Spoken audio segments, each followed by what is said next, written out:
So as we get into the conclusion of the House of M, what we do here is we pick up with Layla Miller, Emma Frost, and Cloak. And what's basically happened here is that the forces of the awakened superheroes have split into three groups. The first group is the group that we saw that attacked the Grand Celebration Gala of Magneto. The second group is what we see here with Emma Frost, Layla Miller, and Cloak. And the third group is actually just one person, and that's Doctor Strange. And what we find with Emma Frost and Cloak and Layla Miller is that their goal is to find Charles Xavier. But when they actually enter the area where they believe Charles Xavier is most apt to be, they find that there's really just a memorial of sorts here. And so this confirms Emma Frost's worst fears and the belief that Charles Xavier's dead here, that Charles Xavier's been dead in this entire reality. And so what happens is Cloak actually travels below the surface of this grave, and when he goes under, when he goes to the bottom, what he does is he comes back and he tells Emma Frost that there's no body there, that there's no burial, no remains or anything, that there's simply just ground, there's simply just grass, and that Charles Xavier doesn't actually appear to be there, indicating that Charles Xavier may not actually be dead. And so what we do here is we jump back to the conflict with regards to the other awakened superheroes and this Grand Celebration Gala. And what we find here with this conflict is that, of course, Storm is pleading with these other superheroes, asking why it is that they're attacking them and so on, and we have Cyclops telling her that, Wolverine telling her that they've been friends for quite some time, that they are, for the most part, Aurora's family. And so while she doesn't realize it yet, they're actually here to benefit her. And so again, as we continue with this, what we do is we pick up with Doctor Strange. And Doctor Strange has managed to infiltrate the location of where the Scarlet Witch is at, and she's simply playing with her children. And so again, as they continue to talk, as they continue to discuss, it seems as though the Scarlet Witch again knows who Doctor Strange is. And the initial thought here is that the Scarlet Witch remembers changing everything. She remembers how things are supposed to be. Most likely, with the exception of Layla Miller and Wolverine, she is the only other person who knew how things were before Layla Miller and Wolverine started waking everybody up. But what happens here is that as the two of them continue to converse, what we learn is that this may not necessarily be the case, or at the very least, the Scarlet Witch is simply just referring to some point in time that may not have happened. And the reason why is because Doctor Strange asks her if she knows who he is, and she says of course. She says that he had been there for the birth of her children. And so again, what this does is tell us that either she somehow becomes so obsessed with this reality that she believes it's real, and she's simply ignoring the previous reality because, as far as she's concerned, it doesn't exist anymore, or it could just be that she really does genuinely believe this is the real reality. But again, what she tells Doctor Strange is that the physical body of herself that had dissipated out on the battlefield was not her actual body, that in fact she never actually leaves the confines of where her children are at. And again, what Doctor Strange says here is that he believes that the Scarlet Witch was the one that had basically given them an out. He's the one, or she's the one that had basically created Layla Miller as a way to bring all these superheroes here. But what the Scarlet Witch says is she doesn't know who Layla Miller is. And so what we do is we continue with this discussion is that again, we see Doctor Strange telling her that there are various people here that her friends are fighting on behalf of her. They're fighting for what they believe to be a way to change this reality back, and they're doing it outside. And the Scarlet Witch seems genuinely surprised by this, because what she does is she actually opens a wall, and when she looks outside the wall, she sees that there's of course this great big huge conflict taking place. And so she seems disappointed here, she seems disheartened, and the reason why is because the Scarlet Witch explains it to us. The entire purpose of this reality was to simply have a reality where everyone had what they wanted, where everybody had no reason to fight, but that in the end it ultimately broke down into fighting anyway. And this is very important because what this is going to do is tie into the last thing that she does before she sets everything back. But again, what Doctor Strange asks here is whether or not she had, whether or not her father, whether or not Magneto had put her up to doing this. And again, he asks her, where is Charles Xavier? And so what happens is she says that it's a lot more complicated than Doctor Strange is making it out to be, that it's a lot more difficult than he's making it out to be. And so what she does is she shows him the events that had taken place before we had seen the reality switch. And what happened here was that after the discussion between Magneto and Quicksilver, where they were yelling at one another that it appears that Quicksilver didn't actually leave and that Magneto was the one who had left. And so Scarlet Witch began talking with Quicksilver, and what she basically tells him is that she realizes that her friends are coming for her, but that in the end she deserves it, that because of her actions that she believes something needs to be done, and this may very well be the kind of thing that needs to take place. But Quicksilver doesn't want to believe it. Quicksilver says that he's not going to let the Avengers and the X-Men kill her, that he will take her away from this place, and if he needs to, he will fight all of them to keep her alive. But again, what she says is that as far as she's concerned, she didn't really believe they had a chance. That is to say that her and Quicksilver never really had a chance to live a proper life, that ever since they were children, all they had known was conflict, and the first time they had come into contact with Magneto, they had been immediately adopted into his Brotherhood of Evil Mutants and had been used for Magneto's own schemes. And so as things continue again, what she says is that they were supposed to be a family of some kind, that they were supposed to be able to function together. They should have had a proper life, but instead they didn't get that, and that if she could, she would do anything to take it back. And so what Quicksilver says here is that she could if she wanted to. And she asks him what it means, and he says, it's entirely possible that the Scarlet Witch could make everybody happy, but the Scarlet Witch says she can't really control her powers. And Quicksilver says, what if there was someone there to help her? What if he was there to help her? That if he and her together were able to control her abilities, that she could do the things that she wanted to do, and she could make the world a perfect place. And so again, she's very hesitant here, but Quicksilver uses some very persuasive logic, or some very persuasive language here, in saying that this is the chance for the Scarlet Witch to make everybody a family. This is a chance to have the life that she said that she was hunting for, and that in the end, everything will be better permanently. And so what happens is that the Scarlet Witch and Quicksilver seem to basically vanish. They seem to teleport away, and then we learn that the entire basis for why the House of M had changed, or I'm sorry, why the House of M had come into existence, was because Quicksilver had gotten the Scarlet Witch to do it. And so everybody's assumption that Magneto was the one that was behind this was entirely wrong.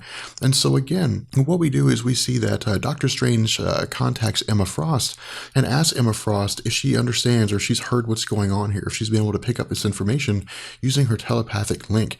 And she tells Doctor Strange that he needs to ask ask the Scarlet Witch about Charles Xavier, to ask her if she knows where Charles Xavier is. But as Doctor Strange is asking the Scarlet Witch this question, the Scarlet Witch seems to be struck from behind, and when she falls over, we find that there's actually an arrow in her back. And so again, what we do is we see that we switch back to Layla Miller and Emma Frost as we find that Magneto approaches, and Magneto asks them what it is that they're doing here and why it is that they're bothering his family. But what Layla Miller does is she seems to panic, and so she simply just wakes up Magneto to the events of the House of M. And so what we do is we jump back to the Scarlet Witch, and we find that Clint Barton was the one that has shot her in the back.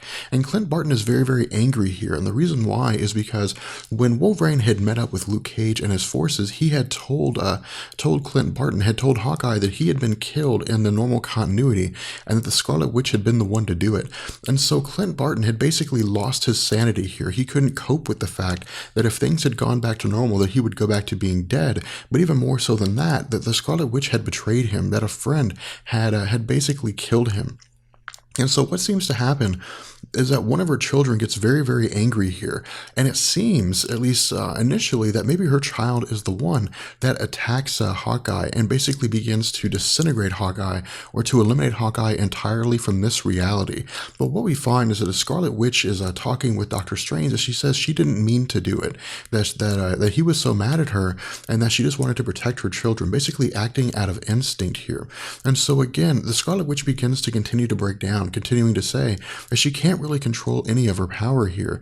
And so what seems to have happened with this House of M, world, or this reality, is that the Scarlet Witch had created the House of M reality, but then it set itself on its own course and things continued along their own way.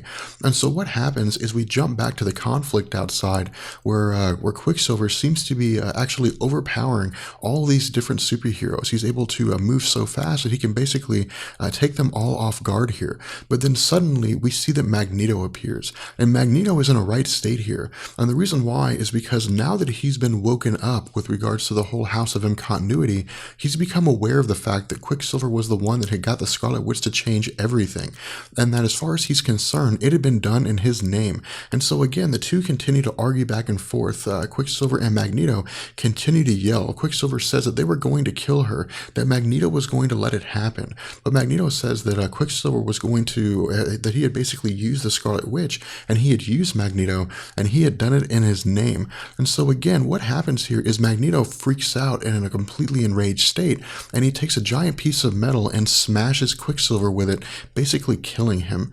And so what happens is the Scarlet Witch, realizing what's going on, leaves the confines of her children and immediately freezes Magneto in place to where he can't do anything, and she actually takes away his ability to talk here. And so what happens is that she revives Quicksilver, she brings him back to life, and again, the question everybody's asking here is what should they do? And for the most part, they don't really think they should do anything at the moment. The reason being because the Scarlet Witch is basically walking a knife's edge here. Her mind is in total chaos, and that she could basically use her powers to blink them all out of existence without even realizing that she had done it. And so after reviving Quicksilver, she begins to turn on Magneto. She begins to get very angry with him. And the reason why is because what she says is that Quicksilver only wanted Magneto to be happy, but all of this had been done in order to make everybody happy, and that she and Quicksilver had been taken advantage of by Magneto time and time again due to the fact that Magneto has this, I guess, inherent drive to somehow find a way to be better than normal humans. And so she says that even when Magneto gets what he wants, even when he gets this perfect reality, that he somehow finds a way to ruin it, and that in the end, mutants are not heroes. They're not some great concept, that they're freaks. And so what she does is she says one of the most famous words that were ever uttered in the history of the X-Men comics, and she says, "No more mutants." And so what we do here is we jump back to the normal Earth 616 continuity. And what happens with this continuity is that we start out with Peter Parker, and Peter Parker simply just wakes up realizing that he's still married to Mary Jane Watson. But what happens here is that Peter Parker seems to remember everything. He seems to recall everything that had happened in the House of M. And so what we do is we transition to the Xavier School for Gifted Youngsters, and we pick up with Emma Frost. And when Emma Frost begins to come to, she remembers everything, but then she hears people panicking within the Institute. And what happens as she gets in there is she finds various students all over the place, she finds various students everywhere, and they're all panicking because they've lost their powers. And so what's happening here is we're seeing that Kitty Pryde, that Emma Frost, that Cyclops, that they're all talking about what had gone on here, and that they recall the Scarlet Witch saying no more mutants. And so what seems to have actually happened here is that when the Scarlet Witch had set everything back, that she had taken away mutant powers from everybody. And so as it stands right now, there do not appear to be any mutants. Now again, we'll find out there are in fact only 198 mutants left. But again, we see that as they continue with this, they're trying to figure out everything that's going on. They're trying to understand everything that's going on. And so what we see is that Emma Frost runs back to where Cerebra is located, and she puts on the helmet and she begins to scan the planet. And this is when we learn there are pretty much no mutants left. There are only a handful. And this is evidenced by the fact that we only see several dots here and there, that we only see a few thousand here and there, a few hundred here and there, that ultimately, as Beast had speculated, that there are probably tens of thousands, if not possibly millions of mutants in the world, but that there are not anymore. And so what we do is we pick up with the Scarlet Witch, and the Scarlet Witch is simply just going about her normal business. She seems to simply just be enjoying the day. She seems to be shopping around. She seems to be just enjoying this experience, and it appears that she's basically human, that she's basically just a normal person. And so what we do is we see that as we're looking at her, as we're seeing her, that there's also an interview taking place with Hank Pym. And what Hank Pym is saying is that this entire concept of what's going on with mutants is very, very particular, that it's very strange. And the reason behind this, or the reason for this strange kind of concept, is because a lot of the powers that mutants had manifested themselves in a physical way. The optic blast of Cyclops, for example. But what's basically taking place is that if these mutant powers manifest themselves in a physical way, it means they have physical form, they have matter, they exist in some capacity, and that what we know about the laws of physics is that matter can't simply just disappear, that matter goes from one form form to another. And so what he says is that while they don't necessarily have the use of their powers, that the energy that would normally be reserved for the use of their powers had to have gone somewhere. All those powers had to have been located somewhere. And so what happens is that we begin to zoom out on the planet Earth. We begin to move further and further away. And what we find is that some massive ring begins to form around the planet Earth, indicating to us that this is where all the powers are at, that they're basically just hovering around the planet Earth. With that being said, we're going to go ahead and bring this video to an end. I hope you guys enjoyed it. If you did, let me know, and I will catch you guys later. Peace. Be sure to follow me on Twitter. There you can keep up with all the updates from Comics Explained and talk to me directly.